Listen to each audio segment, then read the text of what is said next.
Assalamualaikum warahmatullahi wabarakatuh. Bertemu lagi dengan saya Faris Nulikman di Random Jurnal Penulisan Berita dan Artikel Minggu ke-7. Nah, pada kali ini kita akan ngebahas tentang mengenal perbedaan dan contoh artikel, makalah, opini, esai, feature, dan juga news.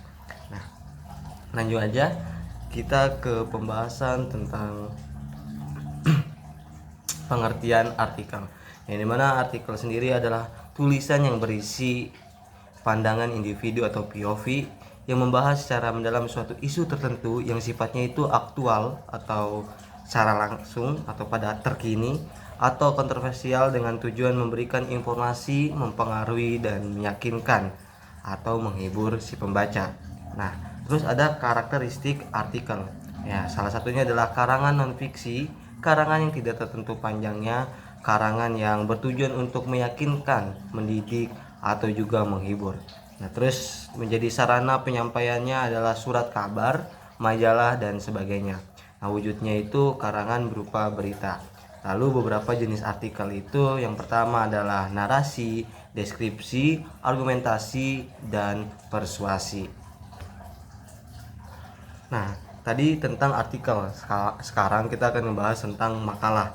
Pengertian makalah. Makalah merupakan salah satu bentuk tulisan ilmiah yang menganalisis isu tertentu berdasarkan studi literatur atau penelitian lapangan.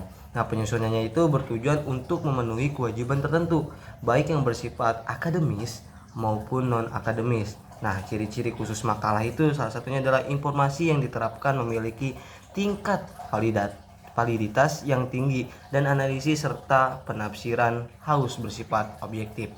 Nah, terus makalah harus menggunakan bahasa yang lugas, ringkas, sederhana, dan akurat, bertujuan untuk mudah dipahami. Nah, makalah harus disusun dengan sistematis dan komprehensif.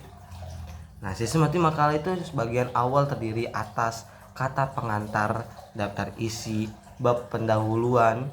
Lalu yang kedua itu bagian isi terdiri atas tinjauan atau kajian teoritis, terus pembahasan. Lalu yang ketiga yaitu bagian penutup terdiri atas kesimpulan dan juga saran. Tadi pembahasan tentang artikel dan juga makalah, kita step selanjutnya yaitu pengertian opini. Kita akan ngebahas tentang opini. Nah, opini sendiri itu jenis tulisan yang berisi gagasan, ulasan, ataupun kritik terhadap persoalan yang berkembang di masyarakat dan juga ditulis dengan bahasa ilmiah populer. Hakikat artikel opini merupakan bentuk tulisan pandangan yang dibuat seorang penulis berdasarkan pendapat atau gagasan pribadinya mengenai masalah tertentu. Nah, macam-macam opini itu pemikiran, harapan, tanggapan, ide, gagasan, usulan, saran, kritik, keinginan, penolakan, dan juga persetujuan. Lalu struktur karya tulis opini juga yaitu menentukan ide yang pertama, lalu yang kedua membuat judul opini, yang ketiga membuat paragraf pembuka, yang keempat isi opininya tersebut, dan yang terakhir adalah paragraf penutup. Nah, cara membuat artikel opini, langkah pertama adalah tentukan topik terkini atau peristiwa yang akan kamu bahas dan kamu tanggapi melalui artikel opini tersebut. Lalu step kedua yaitu tentukan posisi dan arah artikel yang kamu tulis, apakah pro atau kontra terhadap isu tersebut. Lalu yang ketiga, pastikan kamu mengikuti struktur penulisan artikel opini secara runtut agar tulisan kamu dapat menarik perhatian dan mudah dipahami oleh pembaca. Tadi kita udah ngebahas tentang artikel, makalah, dan juga opini. Sekarang kita bakal ngebahas tentang esai. Nah, esai itu tulisan prosa yang menggabungkan fakta dan juga opini, bersifat subjektif. Lalu menurut KBBI itu karangan prosa membahas persoalan dari sudut pandang penulis secara sepintas. Dalam jurnalistik, esai adalah pendapat subjektif penulis tentang suatu persoalan. Nah, struktur esai sendiri yaitu pendahuluan, latar belakang, dan pengenalan topik. Lalu isinya itu penjabaran ide atau topik secara detail. Lalu penutupnya itu ringkasan ide utama dan pandangan penulis atau POV si penulis. Nah, terus karakteristik esai itu berbentuk prosa atau bahasa sehari-hari yang kita gunakan. Lalu gaya tulisan khas setiap penulis tidak membahas topik secara utuh, hanya aspek tertentu yang dibahas dalam esai tersebut. Harus punya kesatuan antara bagian-bagian lainnya. Dan yang paling penting adalah singkat dan padat. Lalu beberapa jenis-jenis esai. Yang pertama deskriptif, tajuk, cukilan atau pengambilan dari suatu, lalu pribadi, reflektif, dan kritik. Nah itu ada 6. Dan yang terakhir kita bakal membahas tentang cara membuat esai.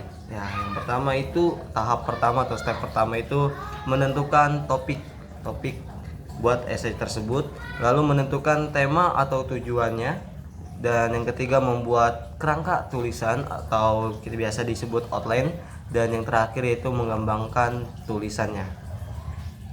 Nah, kita akan ngebahas permasalahan yang terakhir yaitu tentang feature.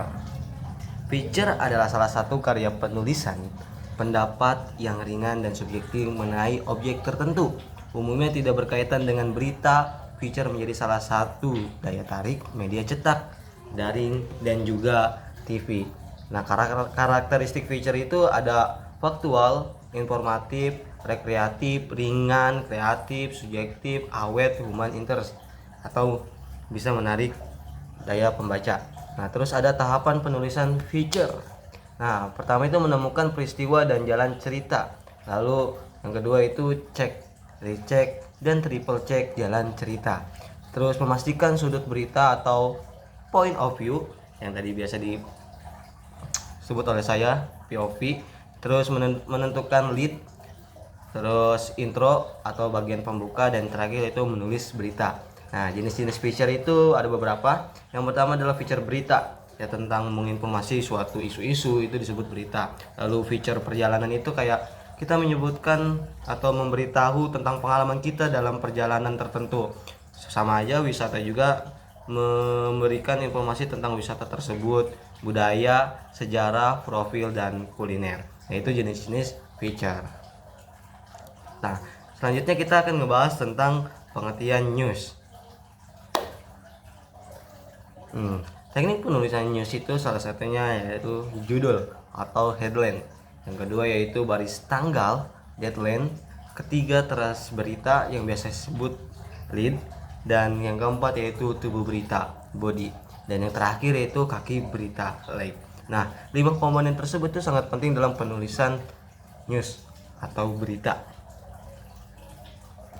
Mungkin hanya itu yang saya dapat sampaikan, kurang lebihnya mohon maaf. Assalamualaikum warahmatullahi wabarakatuh.